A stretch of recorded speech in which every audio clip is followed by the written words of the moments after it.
Jean. Oui, ma chère.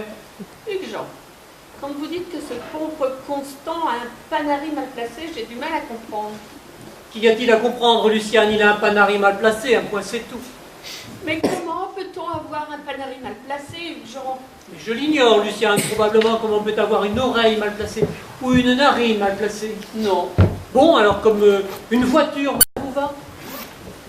Je comprends parfaitement qu'une voiture puisse être mal placée. Par exemple, devant une porte cochère. Mais un panari, c'est impossible. Ah bon? C'est nouveau, ça? Mais non, c'est très vieux. Ça date de l'apparition du panari. Luciane, vous voulez me faire avaler que le panari est né bien placé? D'une certaine manière, oui. Ah bon? C'est la meilleure, ça? Hugues Jean, je vous en prie, contrôlez-vous. Luciane, vous me jetez tout de go entre l'asperge et la poire, une histoire de panari à dormir debout, et vous voudriez que je reste morne. C'est mal me connaître. Hugues Jean, le panari est-il, oui ou non, situé sur le doigt, près de l'ongle, oui ou non? Ça m'est égal. Par moments, je me demande si je rêve. Mon propre époux refuse de sauter l'obstacle de l'évidence. Mais où voulez-vous qu'il soit le panari? Où? Sur le mollet? Dans les cheveux? Sous la langue? Luciane, si vous continuez à m'emmerder avec votre panari, je vous préviens, je vous plante là, et je vais prendre une cuite à Viredieu Mondricourt.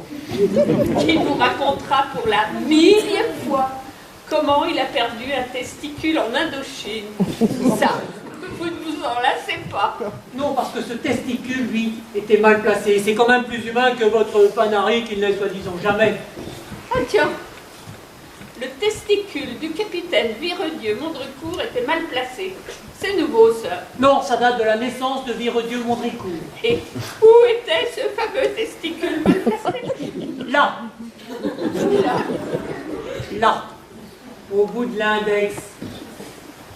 Vous plaisantez? Ah non, Luciane, un homme ne plaisante jamais avec ces choses-là. Il paraît qu'il était magnifique.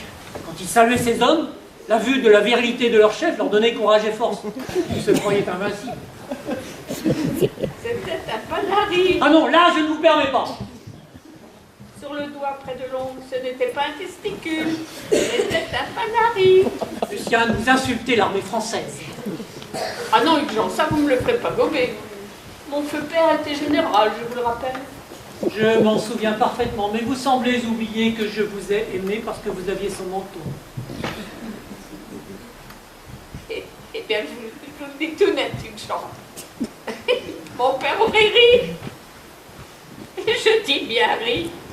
Et vous savez combien il avait du mal à rire? Ce sabre qui lui avait traversé la mâchoire. Et je suis persuadée qu'il aurait ri si ses officiers avaient prétendu avoir une couille au bout du doigt. Luciane, j'ai trop d'estime pour votre père et vous comprendrez, j'en suis sûr, que je ne puis continuer à me nourrir pendant que vous salissez sa mémoire. Vous battez en retraite, Hugues Jean, comme toujours, dès que vous sentez la bataille perdue.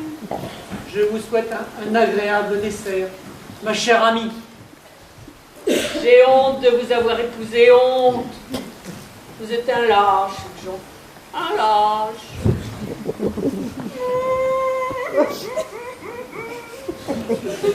C'est ma faute. Les hommes ont horreur qu'on leur tienne tête avec cette histoire de panari. Je le sais, ils me quittent tous pour la même raison. Je ne peux pas m'en empêcher, c'est plus fort que moi. J'adore parler des panaris. J'y peux rien.